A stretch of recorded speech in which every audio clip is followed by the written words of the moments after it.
Mr. and Mrs. Dursley of number 4, Pride Drive. We're proud to say that they were perfectly normal, thank you very much. They were the last people you'd expect to be involved in anything strange or mysterious, because they just didn't hold with such nonsense. Mr. Dursley was the director of a firm called Grunnings, which made drills. He was a big, beefy man with hardly any neck, although he did have a very large mustache. Mrs.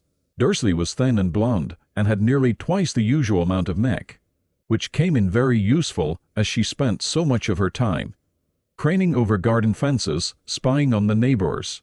Dursleys had a small son called Dudley, and in their opinion, there was no finer boy anywhere. Dursleys had everything they wanted, but they also had a secret, and their greatest fear was that somebody would discover it. They didn't think they could bear it if anyone found out about the Potters. Mrs. Potter was Mrs. Dursley's sister, but they hadn't met for several years. In fact, Mrs. Dursley pretended she didn't have a sister, because her sister and her good-for-nothing husband were as un-Dursleyish as it was possible to be.